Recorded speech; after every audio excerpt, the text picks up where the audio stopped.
These are the days of wine and roses. These are the days of love. As long as an Islamic jihadi doesn't blow you to heaven above. Love life while you can, my friends. The ones who love death can't wait till it ends. Ladies and gentlemen, that's right. It's a poem. That means it's This Week in Jihad. We choose the cow, and we are here with David Wood. David, good morning, afternoon, and evening, sir. How are you? Hey, how you doing, Robert? David, these are exciting times, and I am Are they? I am absolutely excited these days because we have had momentous news. And the momentous news involves the Wait. Let me guess. It's the Muslim cowboy defending child marriage.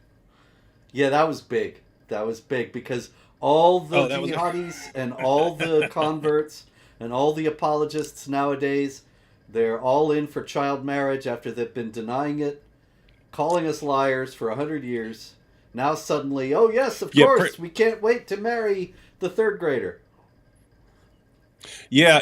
I think you can establish this as a rule. Whatever they say we're lying about,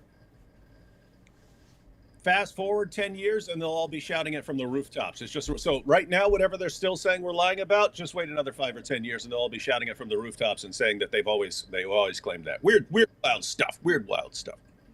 That's it. But yeah, Uh, now you have two things. One, you have this what we call sudden onset jihadi syndrome or something like that, where you get these new converts and I got to go wage jihad. But now, if they go in a Dawa direction, it's you got sudden onset defend pedophilia syndrome, where I just converted, so now I instantly have to start defending child marriage. And it's the Muslim cowboy. He reverted and instantly started defending child marriage. Rosie from Rosie's Corner, she reverted. She puts new revert in all her videos, and she has multiple videos defending child marriage. We've got Sneeko on video right before he became Muslim saying, "Oh, child marriage, that's gross." And right after he becomes a Muslim, he says, after doing more research, I've discovered that child marriage is actually really, really good and important for society. We shouldn't be judging. And it's like, what if I knew nothing else about your religion other than as soon as people convert to it, they automatically start defending child marriage? That would kind of be enough for me. well, I also think, in all seriousness, that it is a sign of the Dawa in the West moving to the next level. That we know, Hmm. going all the way back to Ibn Ishaq, Muhammad's first biographer, the exegesis of the Quran's jihad chapters are about tolerance first, and then defensive jihad, and then offensive jihad. In other words, you grow progressively more aggressive as you gain in numbers and power.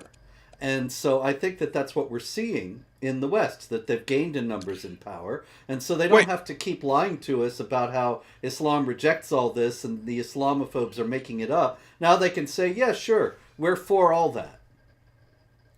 but wait a minute, Robert. Didn't we also tell people that? Didn't we also tell people that as it grows and expands, it changes? Didn't we say this pattern goes all the way back? That in the Muslim sources, it's if you're totally outnumbered and can't hope to win a physical confrontation, then pretend to promote peace and tolerance, wage stealth jihad, and then as your numbers grow, then you can start waging defensive jihad. So other people are doing something and you react to it and go on a killing spree. And then after that, once you're even more powerful, then you could just dominate and subjugate it. Didn't we tell people that it becomes more aggressive the more it spreads? And now, is put it this way: is there anything like one thing we were saying 10 years ago that hasn't proven absolutely correct? Nary a thing. It turns out we were telling the Wow, truth about all of it, and we're 100% accurate all along. Isn't that wow, amazing? pretty And shocking. so, yet another. Hey, actually, David, the big news that we have this week is actually another example of that, because the big news, of course, comes out of India, and in India they have just inaugurated a big new Hindu temple, And this would not be international news except for the fact that it is built on the site of a mosque. And all the international media is in a tizzy saying, oh, the Islamophobia, it's so terrible that they tore down this mosque and they built a Hindu temple there. But, as it turns out, the mosque was itself built on the site of an earlier temple, and that this is a sacred place for Hinduism. It's understood to be the birthplace of the god Ram, and consequently, this is a very important site. Do you think there was anybody who was saying 10, 15 years ago, maybe around the time of the Ground Zero Mosque, that Muslims had a tendency to build mosques on the sacred sites of conquered peoples? Does that ring a bell, Now, David? now, Robert, if you were seriously claiming that like Islam is just obsessed with controlling the religious sites of other people, then we would expect them to take over the Kaaba. I mean, that was the closest one. I mean, that was a pagan shrine. If they really were obsessed with taking over other people's religious sites, they would have taken over the Kaaba. And if Yeah, they were, they might have if they, even built a mosque on the Temple Mount.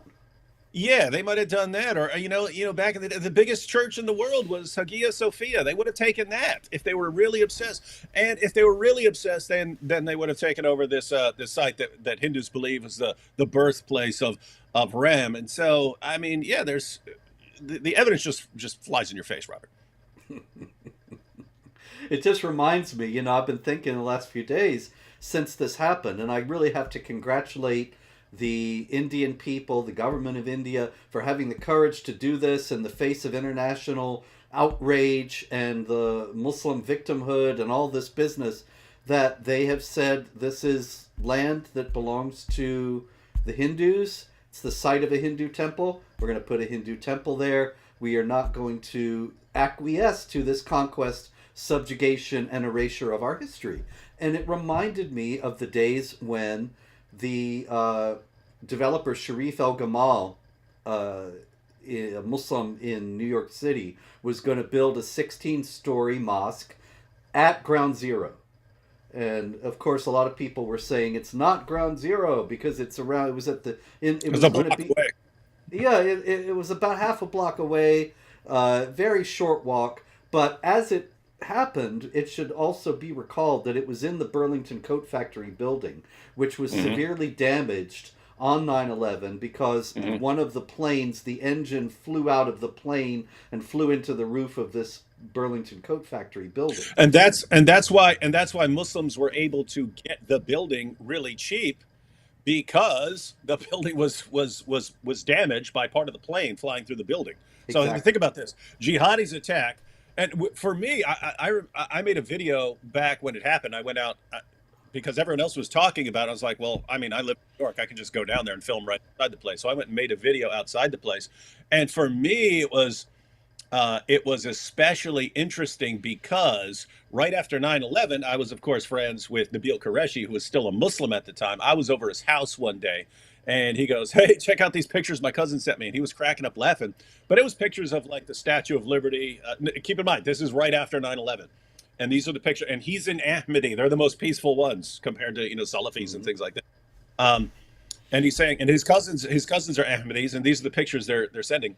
But it was pictures of like George Bush after he had converted to Islam, so it was all Photoshop stuff, and the Statue of Liberty in a burqa and things like that. But one of them, it was a postcard from 5 years in the future.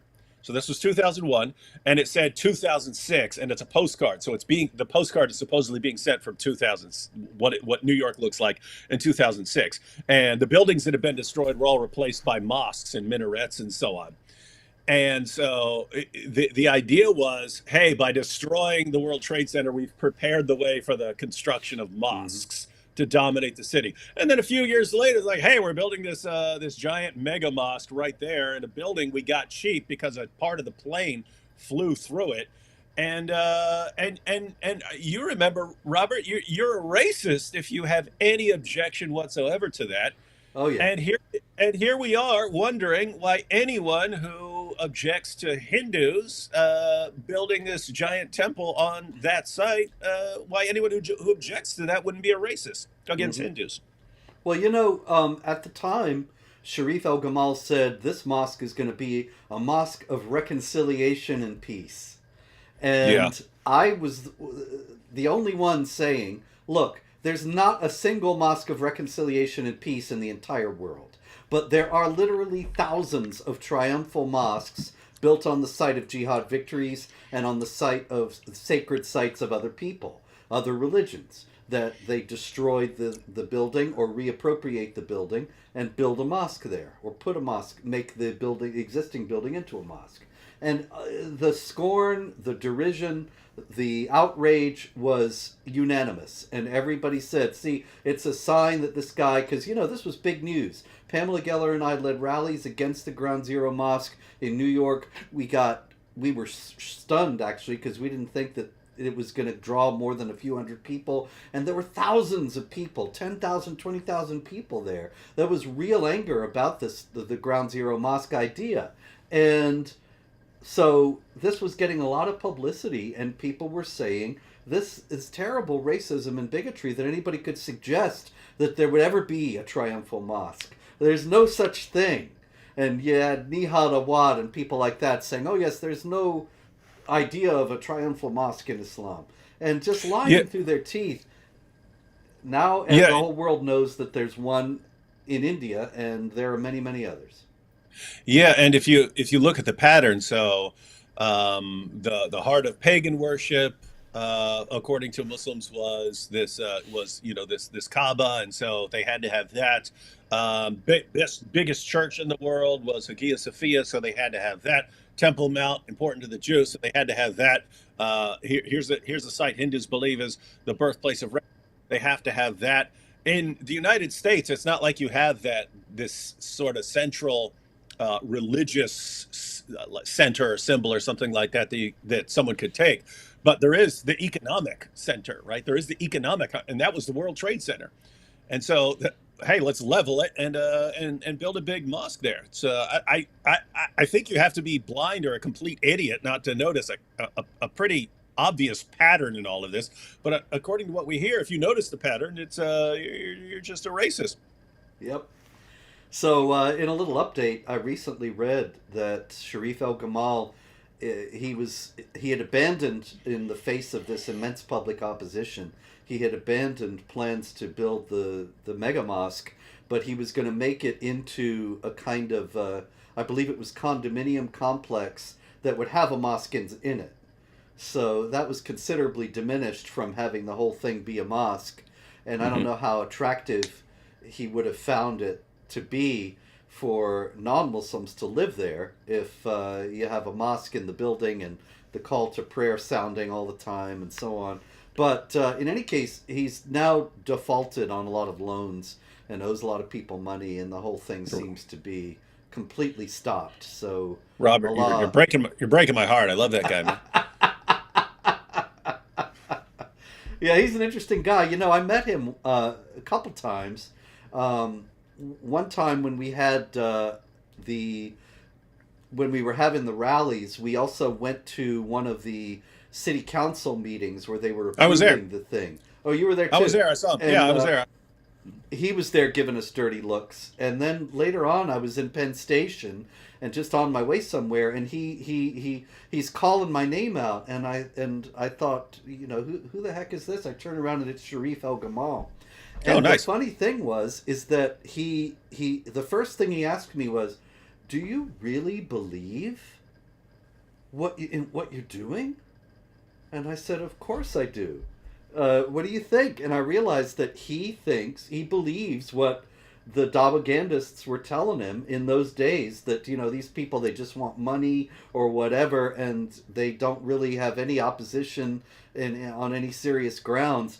And he said, "Why don't you talk to my imam," who I guess was Faisal Abdul Rauf, the very sinister Nice. Ground Zero Mosque imam. And I said, "Sure." And gave him my contact info, and he said, if you sit down with him, he's brilliant, and you'll come to understand Islam. And I said, "Great," but for some reason I never heard from him.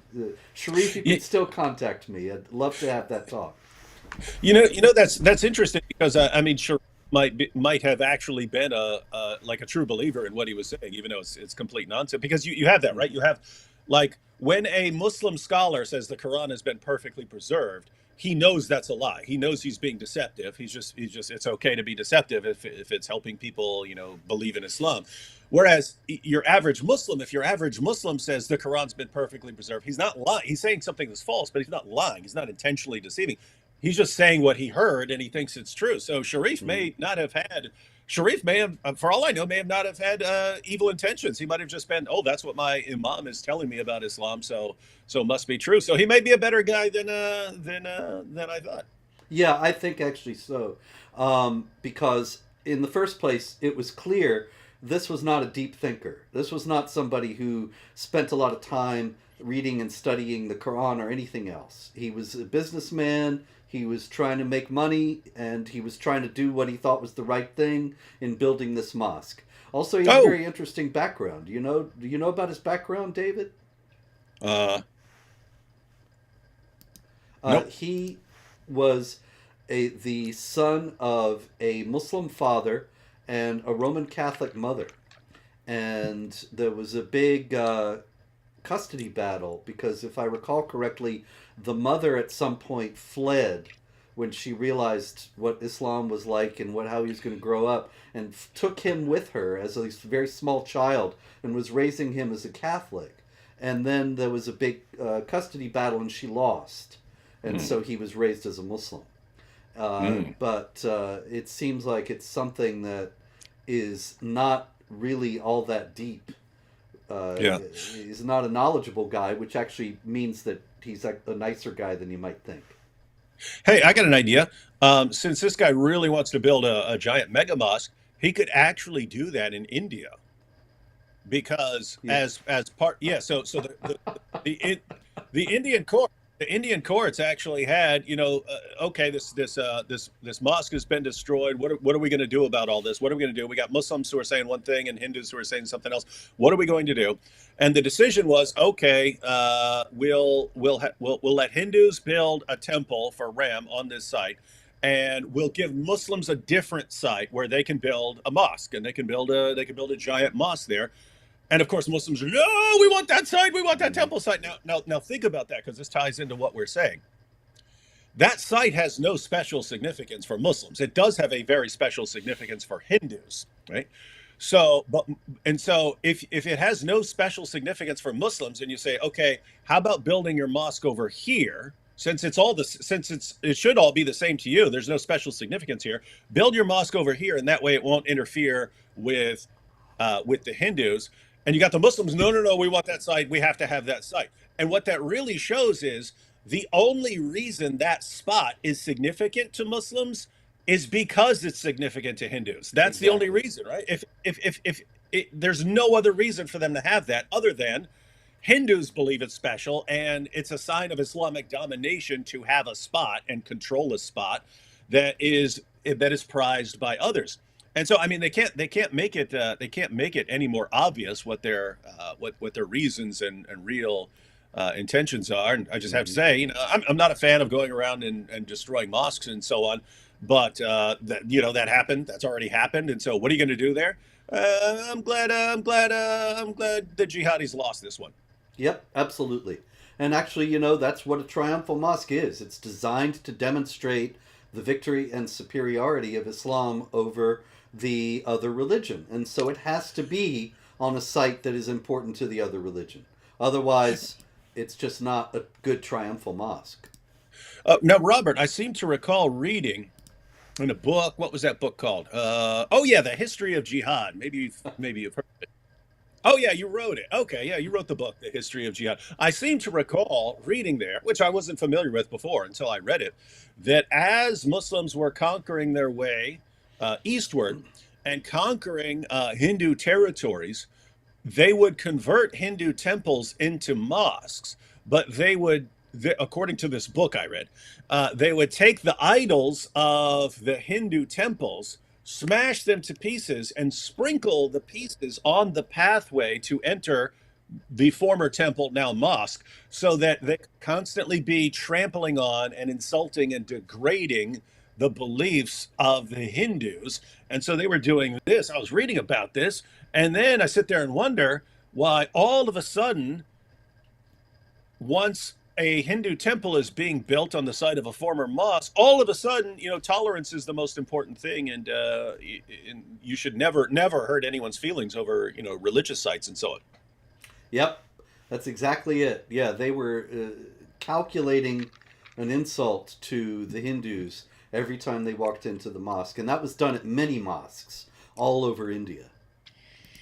So, Yeah, and you can see. I mean, the real issue here for me is just the insane hypocrisy, and you can see it every step of the way. People pointed out Dilly Hussein, you know him, Five Pillars. this is a name I've heard. Oh, Five Pillars, yeah. Yeah, yeah. So he's Five Pillars. So it's a Sharia news organization in the UK, but so he starts complaining. Oh, Muslims. Oh, look at what the Hindus are doing. Just rest assured. Blah blah blah blah blah. And people are like, here's your reaction to turning Hagia Sophia back into a mosque just a few years ago, and it's alhamdulillah, what a great moment. And it's like, there's just it. So I mentioned I mentioned a few minutes ago, if I knew nothing about Islam, absolutely nothing, other than the fact that new converts who go into Dawa instantly start defending and promoting pedophilia, that would be enough for me. The other thing that would be enough for me is if I knew nothing about Islam, except the moment you adopt it, you become completely inconsistent and hypocritical, and you completely reject anything remotely resembling the golden rule: do unto others as you would have them do unto you. And your new moral system becomes: do unto others all the things you would never dream of allowing them to do to you. That would be enough for me. It's okay if your religious system imposes hypocrisy, institutionalizes hypocrisy wherever it goes. Yeah, I got a problem with it. Well, of course, that hypocrisy stems from the fact that the Muslims are the best of people, are superior as human Hmm. beings. As a matter of fact, the Muslims are the human beings. They're not just the best of people, as the Quran says, but the Quran also says the non-believers are animals. And Hmm. so if the non-believers are animals, then the Muslims are the human beings. Obviously, they don't have the same level of rights. And obviously, you don't behave as if they do. That would be like bringing the bear into your house and serving him dinner, and pretty soon he'll be having you. So, of course, that's what happens with the jihadis as well. Anyway, quite a lot of jihad this week aside from that, so we can celebrate that victory, but there's plenty more. The jihadis are still at it. This is, whoops, there we go. Shadi Abu Samur. And Shadi Abu Samur was at a pro-Hamas protest in Florida, and there were counter-protesters there protesting on behalf of Israel's defense against Hamas. And Shadi Abu Samur grabbed a megaphone from one of the protesters and hit her in the face with it. And I thought, Wait, wait, hit her in the face with it? He hit a woman? There are all these guys there, and he hit a woman? yeah, Shadi Abu Samur. So But I mean, at least they didn't slash her throat and murder her. So I guess that's progress. he must be a moderate. Yeah, he's a moderate. All he did was hit her. But actually, I thought that it was interesting on a number of levels. One is this guy hit the lady with a megaphone. Now, that's exactly what we had in California not long ago when a Muslim professor was in an argument with a pro-Israel protester, and he hit him in the face with a megaphone, and the Jewish guy toppled over and hit his head and ended up dying. And the Muslim professor, I believe his name is Al Naji, if I recall correctly, Al Naji. He is now under arrest for. It's possible that he's going to be facing very serious charges. And I think, why is this? What is with this violence? There've been protesters and counter protesters, and certainly things are heating up in the United States. and we're seeing more violence at protests in general. But it seems to me that when you have a culture and a religion that exalts and sanctifies violence, you're going to get more of this kind of thing happening. And that's what we're Yeah, seeing here. yeah, and it's also combined with I've been pointing out for a while. They're going through Islam right now is going through what they call, we didn't come up with this, they call it the avalanche of apostasy. So it's a statistic from several years ago. So since it was accelerating, it's probably significantly more now. But as of several years ago, there was a study that showed that 24% of young Muslims were leaving Islam. It's estimated that between 5 and 10% of Muslims in Muslim countries are actually closet atheists. Mm-hmm. You've got we've talked before about Iran, which now apparently 60% of the population no longer actually believes in it. Even if you ask them, it would be almost 100% of people who believe in Islam. When it's a poll where the government isn't involved, it turns out most of the population doesn't actually believe in Islam anymore. Anyway, Muslims are looking at this. Muslims have been looking at this, realizing, okay, here's the trajectory. Here's the trajectory. The trajectory is the apostasy rate is massively accelerating. Our nations are already way weaker than other nations. What's going to happen if we just sit here doing nothing? Islam's just gonna be dead in another 10 or 20 years. I mean, there'll still be Islam, but it's not gonna, like, they're going to lose hope in conquering the world if all you're doing is bleeding followers all day long. And so they're basically in what we're seeing right now with Iran instantly starting a fight with everyone. You notice Iran, hey, let's start a fight with everyone. We can't even control the women in our society.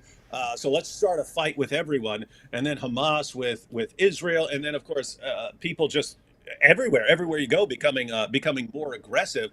It's Islam. In Islam, the solution for everything that goes wrong is violence. And wait a minute, we got a big problem here. And I mean, the Dawa guys have been saying, Ali Dawa says, basically he's the arguments that Dawa guys are used are now irrelevant. They're all garbage anyway. It was all fake. But the new reason to convert to Islam is good. He said this. He said people are going to convert to Islam because of our intolerance. Mm-hmm. And so it's built in their minds. We have to do something right now. We have to take a stand. We have to get really violent and just throw tantrums everywhere, throw violent tantrums everywhere, because it's the only way we're gonna save our religion. And I'll just say I really hope this backfires. Well, here's an interesting incident in which it kind of backfired. This is Muhammad L Kurd. You may have seen this. He's a guy I've seen before on Twitter. He's a very prominent pro-Palestinian propagandist, and excuse me, he publishes a lot of stuff that's false about supposed Israeli atrocities and so on. So he was at a pro-Hamas rally in London, and he says very clearly on the video, it's very easy to hear him, we must normalize massacres as the status quo. Now, of course, this immediately got him in a lot of trouble, and the police came and questioned him and so on, and now he's saying, we must not normalize massacre. Now, what do you think? What's more likely that he actually said? You just said it a minute ago, that you have violence as the answer to everything in Islam. So what's more likely that he said? No, I don't like the, oh, I meant not. That's kind of weak. I'd have been like, oh, I'm sorry. I'm not the best at English. I was trying to say we must normalize master classes. These master classes that people watch and they learn all kinds of things. That's what I was saying. Not massacres. Making it even worse, digging deeper, right after he said it, and people were sending it around and saying, the people ought to contact the police and so on. He says, IDGAF, which of course is an acronym. You can tell your kids what it means, folks at home, but I'm not going to tell you. And he was, in other words, completely indifferent, or professing to be indifferent to anybody's concern about it. And he only started claiming that he meant to say not, later on. But it's very clear what he actually said, and it's consistent, of course, with Islamic teaching. Um, And yeah, I mean, seriously, can you know he obviously once he found out that this might get him into trouble, then he backtracked. But I mean, can you really blame these guys for becoming more aggressive and more vocal in what their true views are when they've seen for decades the Western governments, Western journalists do absolutely nothing but back down and defend them even more? that's exactly it, man. That's it. That what on earth do they expect? That after everybody is appeasing them nonstop, 24 hours, 7 days a week, why would they think there'd be any problem for saying we must normalize massacres? No, I mean Meanwhile, think about yeah. we have a very similar thing with your friend here, Ali Dawa. Did you see What? this?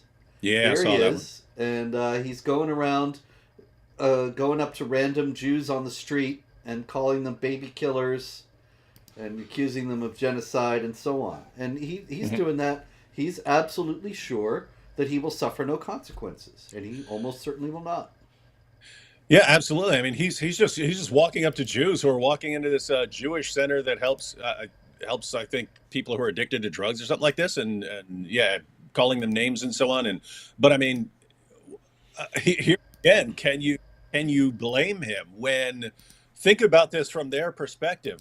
I live in a nation where people from my religion can rape, gang rape, drug, pimp thousands and thousands and thousands of little girls for years, and no one will do anything about it because that's how cowardly these people are. What do you think they're going to do if he starts going around harassing Jews? Exactly. These are people who will not defend little girls. What are they going to do? Yep. Exactly. And so the impunity is really just across the board. Here's another. This is Abdul Wahed, who and what's the other guy's name? Um, I had it here. Dag nabbit. Abdul Wahed and another guy, and they were the heads of Hizb ut-Tahrir, the pro-caliphate, pro-Sharia group in Britain, and it was just banned, which is odd, but Hizb ut-Tahrir has been preaching Sharia and caliphate all over the world and all over the West for years, and nobody cared. But lately, for some reason, it's become unacceptable. Maybe the British wanted to show that they're not completely spineless cowards. So anyway, Abdul Wahed is a doctor, and in Britain, of course, the medical profession is entirely a government agency, and so he is registered with the National Health Service, and he has to be banned by them. It went on for quite a long while, even though he endorsed the Rushdie stabbing. He's on record in favor of Hamas, and none of that got him banned. And only recently, after a lot of public pressure, even after Hizb ut-Tahrir was banned, did he get taken off the rolls, and he's no longer able to practice medicine in Britain. But why was it so difficult? Why did it take so long to strike this guy? After all, what if you were a Jew and you had him as your doctor? Well, I think I don't know what his field was, but he could have been doing like Zabiba operations. Like, suppose you don't want to go through all the pain of your head all the time, and you just want to get a little, a little plastic surgery, give yourself a good Zabiba. Maybe he's doing stuff like that, so maybe it wouldn't even be relevant to other people. Maybe that's it. Maybe that's it. Meanwhile, in The Guardian, since we're on the UK, The Guardian published an article. Let's see, today is the 24th, and so this is the 21st. That's Sunday. And the article's headline is "Faced with the toughest 2 years of my life, I turned to Islam to give me strength and patience." Wow, great. Now, just the headline was enough, I don't even care what he says, because can you imagine The Guardian? David, what if you wrote an article today called "Faced with the toughest 2 years of my life, I turned to Christianity to give me strength and patience"? Do you think The Guardian would even consider for a nanosecond publishing it? No. You've got journalists, and they love this stuff, but it's also good attention grabbers, which is also that's kind of what, because you can listen to any of these new like TikTok converts and things like that. They know absolutely nothing. It's just become a way. It's just become a fun way to get attention and to view yourself as a victim all of a sudden. I was just talking about this with AP. Chris Rock had a comedy special. He's talking about like one of the biggest problems in society is everyone is now addicted to attention. We've created a society where everyone is addicted to attention, but then he points out that there are only a few ways to get attention. And he said one of the ways is to like be really, really good at something, but that's the one people are least likely to do. That's the one that's least likely to do because it's a ton of hard work. He said, you could just, if you're attractive, you could do OnlyFans or something like that and get a bunch of attention. He said, but one of the ways to get attention is to be a victim. And so notice, you've got a society that's already addicted to attention. And wait a minute, all I have to do to get a ton of attention and to get myself in that coveted victim category is convert to this religion over here. Oh, sign me up. Yeah. Meanwhile, though, actually, kind of in the Guardian's favor, since I just hit the Guardian, I will also note that the Guardian had a story about how the Hamas captors did mass rapes on their Israeli female hostages. And there was a remarkable sentence buried way down about 300 pages into the article. It said this: rape and sexual assault are considered war crimes, blah, blah, blah. Israeli intelligence officials, experts, and sources with direct knowledge of interrogation reports of captured Hamas fighters believe units were beforehand given a text that drew on a controversial and contested interpretation of traditional Islamic military jurisprudence, claiming that captives were the spoils of war. This potentially legitimized the abduction of civilians and other abuses. You said controversial. You mean the Yeah. Quran? The Quran and the Hadith, like all over the Quran and the Hadith? Yeah, controversial and contested. But still, you got to give the Guardian credit, because even though they pretend that this is controversial and contested, that Islam teaches that Muslims can take infidel women and use them as sex slaves and rape them at will, they admitted that it has something to do with Islam. At 20 years I've been tracking Jihad every day. I don't remember any other establishment media source ever saying that this had anything to do with Islam. When Boko Haram did it, when ISIS did it, other jihadis have done it. I've never before seen any media outlet come even close to saying this has something to do with Islam, even controversial and contested. Yeah, imagine if when these things were happening, journalists actually did serious journalism and investigated why all these jihadi groups and so on do these things. And it would be embarrassing for Muslims, and so that would make that would if they were embarrassed by these attacks, they might start trying to deal with the issues. But instead, what happened after every single attack we've ever seen is every journalist wanted to show that he's not on the side of the Islamophobes, and so you praise and defend Islam even more. Yep. And notice that what you're doing is actually encouraging them. Hey, the more you attack, the more we'll defend and spread your religion for you. It's like, are you stupid? Are you insane?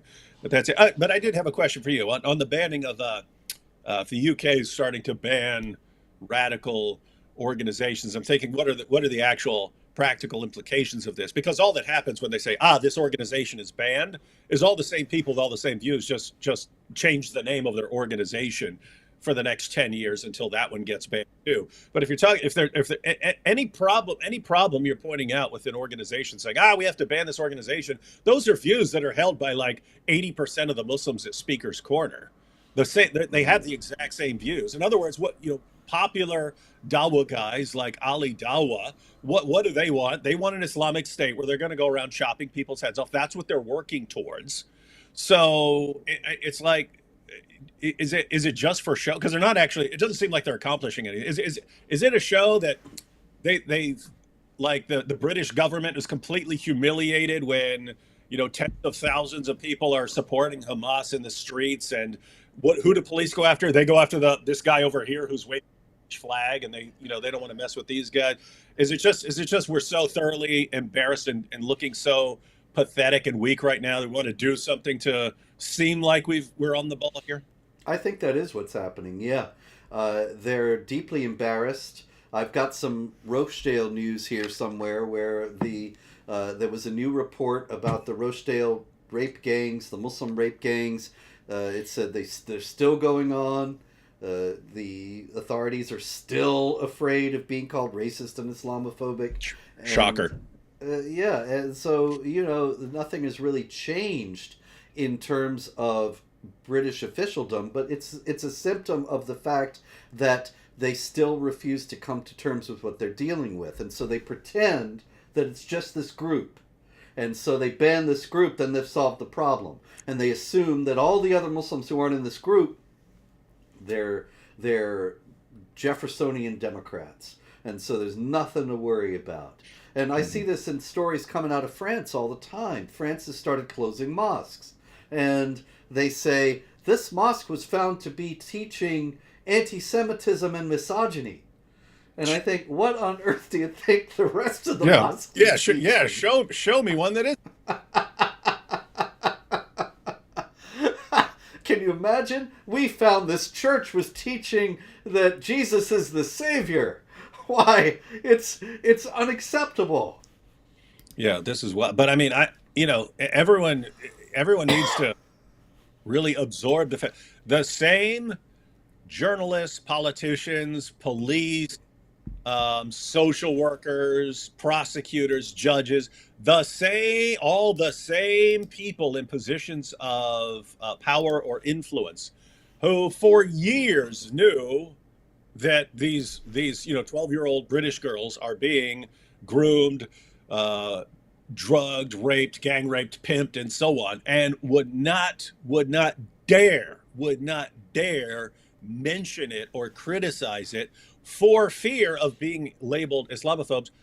These are the same people who are dealing with everything else having to do with Islam, right? It's the same journalists who are reporting on Islam after terrorist attacks. It's the same journalists who are reporting on the Israel's war with Hamas. It's the same police who are expected to protect the British population from terrorists, and it's the same people who 12-year-old girl. I mean, it's kind of a rule for me. If I can't trust you to protect a 12-year-old girl from being gang raped, I do not trust you at all. Period. Shut up. I'm not interested in what you have to say. Shut up. You are completely untrustworthy. And yet, these are the people in every position of power in Great Britain. Indeed. And all over the West, as a matter of fact. Here's another one, actually. This is Rahab Dugmosh. Actually, we think it's Rahab Dugmosh. I think it looks like one of those characters, Oscar the Grouch, I think it is. But anyway, Ninja. Yeah. It's we're told that underneath that is Rahab Dugmosh, who is a woman in Canada, in Toronto. And in 2017, she walked into a store, Canadian Tire. And so there's all these people walking around buying tires for their trucks, and heading over to Tim's, and she starts swinging a golf club and hitting people. And also she had a knife. Anyway, she was expressing solidarity with ISIS. She was put in prison. And now she's coming up for parole. And she actually said in court, she appeared in court the other day, at least we think that was her. And she said, if I am let out, I will commit a new terrorist attack. And they're all shocked in Canada. Wasn't she reformed? Hey, she's been in jail 6 years. Well, I mean, the shocking part is just the honesty, right? I mean, that's the only shocking part. Like, what do you think is going to happen after Yes. after 6 years of studying Islam more deeply and hanging out with one's fellow terrorists? Yeah, exactly. But I think, the officials involved probably really thought that she was going to come out reformed or changed, that she would have thought it over and realized that she was behaving irrationally and change her ways. And this is just a persistent fantasy, like de radicalization programs. It Mhm. has no basis in reality, but it's still a popular view. And it's part of the real life danger to the world from politicians and journalists who keep spouting complete nonsense about Islam. It's that, if you spend years indoctrinating an entire population, oh, Islam has nothing to do with terrorism. Islam says if anyone kills a man, it's as if he's killed all mankind. Islam says there's no compulsion in religion. Those are the only two things Islam says. And under no circumstances should you look at the doctrine of abrogation or actually read the passages in context or do anything else. You shouldn't do that. We're going to say that this is what Islam teaches. It's completely peaceful, and therefore anyone who interprets it violently is just ignorant or insane. Well, what does that mean? It means if you lock a person up and show them what the Quran really says, they're all of a sudden going to be peaceful. And so Hmm. notice people still aren't dealing with the problem because they don't think there's a problem. They think that the only problem is people misunderstanding the religion. They can't get their minds around the idea that there's an actual problem with the religion. So the only problem, as far as they're concerned, is people misinterpreting the religion. So if you just show them how to interpret it correctly, then their hearts will melt and they'll be peaceful and tolerant. And so it's like we draw attention to what Islam teaches, and you have all these people who defend it and promote it. And guess what? You guys who are defending and promoting it and wouldn't dare criticize it, you're the reason these little girls, thousands of little girls, were raped and gang raped for years. Hmm. You're the reason. These jihadi, we could have dealt with jihad a long time ago if you just stopped defending it. And so I don't know. It's like all these guys, they think they're the good guys. These journalists and politicians and entertainers and professors and so on, they think they're the good guys, and they're actually getting tons of people killed and raped. Yes, indeed. And then when somebody tries to fight back, this is what happens. Here's a story out of Sweden.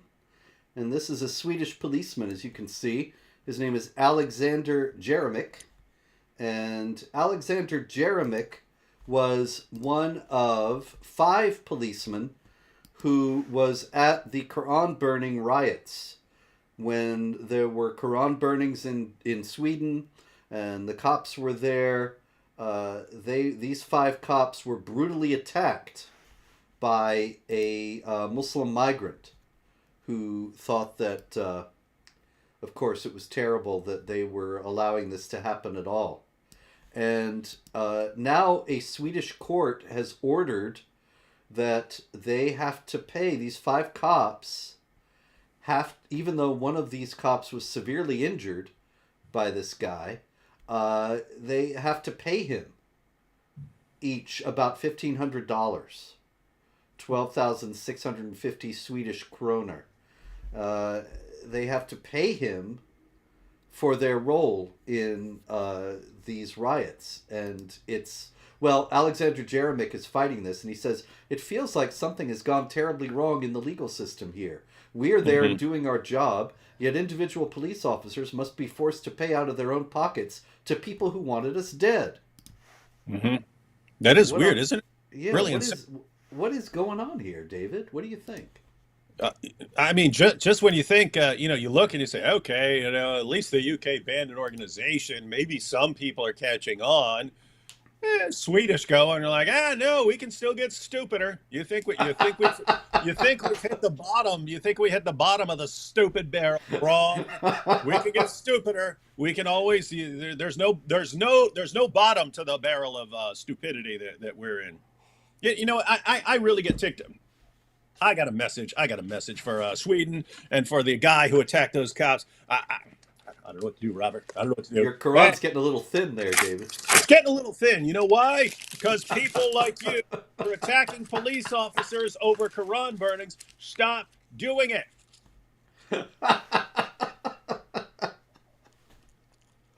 Oh my goodness. Anyway, sorry about that. Oh, there's nothing to apologize for. That's what we need more of. All right, I think we're coming to the end here. Yeah, we got a little while, but there's quite a lot of jihad. So uh, I wanted to get to this fellow. Where is he now?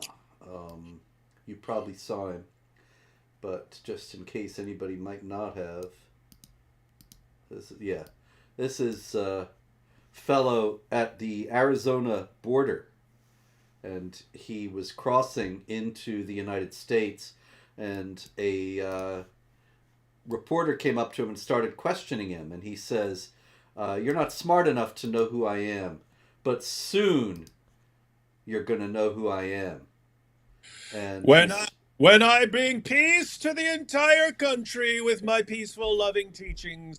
yes, and it seems like he is Movsum Samadov, who spent 12 years in prison in Azerbaijan for jihad terror activity, and was just released in January 2023.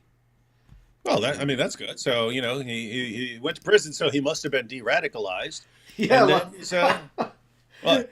he could get together with Rehab Dugmosh. Yeah, they could start a Dawa team. Yes. This But is no, darn it, no. As soon as they start doing Dawa, they're going to have to start defending child marriage. Dang it, it's just a requirement. they might have an explosive relationship. This is Tinley Park, Illinois. You can see it's looks like middle America, looks like an average. It looks like a picture postcard, really. You know, the kind of place you want to settle down with your wife and two kids and your I want to move there. You got me wanting to move there right now. yeah, you get a station wagon with wood siding and the whole 9 yards. And anyway, there was a terrible story out of there the other day. Uh, a woman, Majida Qasim, 53 years old, and her three daughters, Halima, Zahia, and Hanan, were all found shot dead. And the police have been very close-mouthed about it, but they said that it was a domestic-related shooting and that a man was in custody. Now, what do you think, David? You willing to go out on a limb on this and say what you think might be going on? Yeah, with limited information, there are always possibilities. It's like you can always just have someone who goes nuts or something like that, and that could someone from background. It's just we've just seen so many times that this stuff is honor related. It's everyone's being disobedient, and they're becoming more westernized, and they won't dress as I tell them, and I have to restore my family's honor and slaughter them all. That seems in cases like this, again, could be something different. Guy could have just lost it and so on, but we've seen these cases before, and it tends to be honor killings. Indeed. Unfortunately, it shows a lot of signs of it, and the idea comes from the Quran, chapter 18, where Khidr, well, that's what he's called in Islamic tradition, the unnamed person with Moses walking around, and Moses is upset because he kills this boy, and he explains we killed him because he was going to grow up and be impious, and his religious parents, they deserved a better son. Anyway, stories out of Nigeria. The Muslims came in the dark of night. Jihadis from the Fulani tribe entered Christian villages, murdered 10 Christians. That was in one place. In another place, the jihadis entered a town, and the townspeople all fled to a nearby village, and then they followed them to that village, killed 30 people there. Also in Nigeria, in another town, they came out of evening prayers in the mosque and burned 6 people to death.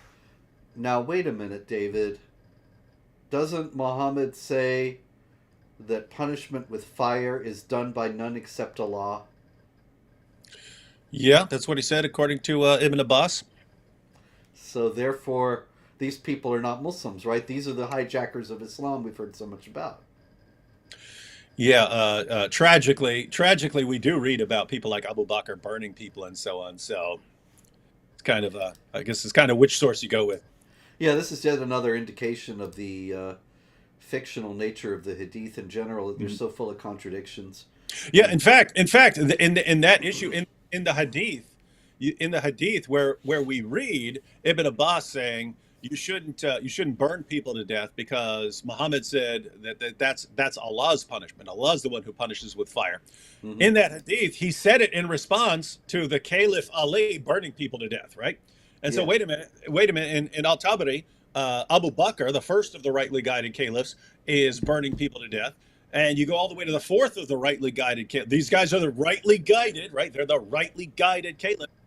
You get to Ali, the fourth of the rightly guided caliphs. He's still burning people, and all of a sudden, Ibn Abbas comes along and says, but you know, we're not supposed to burn people with fire. And Ali agrees with him. That's one of those situations where it's like, wait a minute, if Muhammad actually ordered, don't punish people with fire, and all the rightly guided caliphs are doing it, how did everyone forget that rule? Seems like kind of an important rule. And there, I actually think, I mean, you're familiar with Joshua Little and his he doesn't like us. He doesn't like Islamophobes and so on. yeah, But yeah. his view is that at one point Islam was originally regional. Mm. There's a brand of Islam in Medina. There's a brand of Islam in Kufa. There's a brand of Islam over here. There's a brand of Islam over here. It was local, and eventually, as Islam expands, they need like one Islam. And so, but you had different rules in different areas for the different versions of Islam, and so they basically would write hadiths to sort of like kind of reconcile what's going on. And so in this situation, it looks like you have one area that burns people and another area that doesn't. And so let's write a hadith to say who actually wins this battle. Yeah, there's a lot of warring hadiths like that. My next book, Muhammad: A Critical Biography, does a lot of comparisons of hadiths and demonstrates that. Oh, But speaking of your books, do you have your book links in the description? yeah, yeah. Yeah, guys, guys, if you're because we see we got over 1,000 people live and so on. So if you're new here, there are a couple books you need. Robert's written tons and tons of books, but you definitely need a copy of the Critical Quran. You definitely need a copy of the history of Jihad. Given what's going on, would be a good idea to get a copy of the Palestinian Delusion, and if you can, sign up on Patreon because this guy's doing a ton of work here. Thank you very much, sir. And likewise, support David. Subscribe to Apologetics Roadshow. Sign up with his Patreon as well. We are all doing what we can here, but we are bound by our finite resources. Anyway, yeah, there is a hadith in which Muhammad says, I would go to the houses of those who do not attend the prayer and burn their houses over them. So it does seem clear that the hadith were just manufactured by various factions. And so Little may have a point. I don't have any respect for Little any more than he does for me because he rules out the authenticity of the hadiths, which is true, and says that they were forged, which is true, and then says that the isnad chains, the chains of transmission, were all forged as well, and that's true. And then he builds his whole case for saying that Aisha wasn't really 9 when Muhammad consummated the marriage based on the isnad chains. And I think, well, you just told me that they could be forged at will, and now you're basing this whole argument that's an Islamic apologetic argument on them. The guy's kind of a bonehead, but anyway, that's another story. Well, he seems to believe that you can actually trace when they were fabricated. So you can examine chains and figure out when things are being fabricated and who's fabricating them. And it's this weird situation where this guy, he's convinced that he's defending Islam against Islamophobes by destroying all the foundations of Islam. And I'm kind of like, hey, you go, boy. I almost want to get him more attention and be like, oh, you know who I really can't stand? This Joshua Little guy. Oh yeah, he's really bad. Because then they'll all like rally around him as their new hero and stuff. It's like, Well, why don't you see if he'll talk to us and yeah, it'd be we can interesting. do a show. Yeah, so like we just mentioned, like one issue that seems like an area where it would apply, because he kind of solves an issue. You could go to one hadith and it will say, Muhammad allowed muta marriage, temporary marriage, for a while, Mm. and then he forbade it. You go to another hadith and says, no, Muhammad never forbade it, never happened. He said that the Quran grants us the right to have these temporary marriages. It was a later caliph who didn't like it, who abolished it. And so it's like, wait a minute, how do you have hadiths that are equally strong in their reliability, and they're saying opposite things? And his position is like, hey, you went to this city, they were doing muta. You went to this city, they weren't doing. Mm. They did muta, Yeah, that and part all makes sense. And on yeah. that, I completely agree. Anyway, one last thing here that I think it's important to note, and this is Leicester Square. That's Leicester, Leicester, but it's Leicester in English. Anyway, in Leicester Square, there were three Jews who were overheard by some Arabs speaking Hebrew, and then suddenly they were surrounded by 15 angry Muslims screaming, "Free Palestine," and assaulted by them in the middle of Leicester Square. And so that is an indication of how emboldened once again the Mhm. jihadis have become in quite recently. And totally ties into what we were saying about the hypocrisy. What were we told after every single Muslim terrorist attack? Do not bother any Muslim about what Islam teaches on any of this, on any of these issues. I mean, can you imagine? Can you imagine? 7/7 bombings or something like that. If you, on the other side of the world, were to go around harassing Muslims, shame on you! You support terrorism or religion? No, you'd be blasted as racists and Islamophobes. And it was Muslims, it was Muslim organizations telling, don't associate all of us with the teachings of our book. So we're all told we don't have anything to do with that stuff. Don't blame all of us. And all of a sudden you get a war in Gaza, and every Jew on the planet is free game for harassment or violence. Yep. And that's where we are, and there's going to be more of it. So keep your head down this week, ladies and gentlemen. And we will be back, the real God willing, next week. In the meantime, pray, hope, and don't worry.